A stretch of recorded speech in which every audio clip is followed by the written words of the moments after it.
Seasonal వ్యాధులు ప్రబలకుండా ముందస్తు చర్యలు తీసుకోవాలని, పరిసరాలను పరిశుభ్రంగా ఉంచుకోవాలని కలెక్టర్ రాజర్షి షా సూచించారు.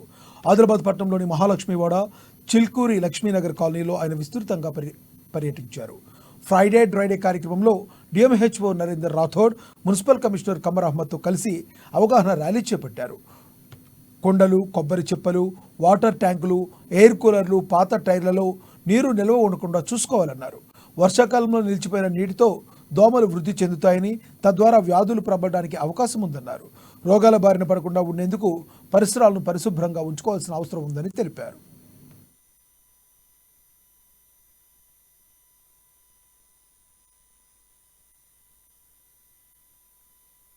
ఈరోజు ఆదిలాబాద్ జిల్లాలో ఆదిలాబాద్ పట్టణంలో మహాలక్ష్మివాడ, చిల్కూరి లక్ష్మీనగర్లో ఫ్రైడే డ్రైడే కార్యక్రమంలో పాల్గొనడం జరిగింది. ఈ కార్యక్రమంలో నాతో పాటు డిఎంహెచ్ఓ గారు, డివైఎస్ఓ గారు, తర్వాత స్థానిక కౌన్సిలర్స్, మున్సిపల్ కమిషనర్ గారు, ఆశాలు, ఏఎన్ఎంలు, హెల్త్ సూపర్వైజర్సు, అంగన్వాడీ టీచర్సు, ప్రజాప్రతినిధులు, అధికారులు అందరూ ఈరోజు ఈ కార్యక్రమంలో పాల్గొనడం జరిగింది.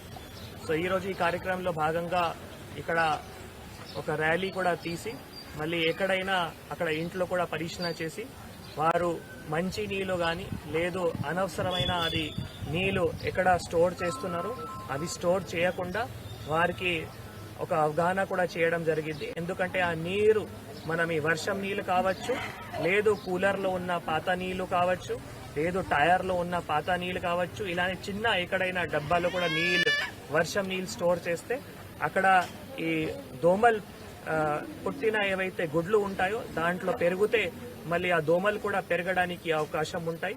దోమలు పెరిగితే మళ్ళీ మనం డెంగ్యూ కానీ, మలేరియా కానీ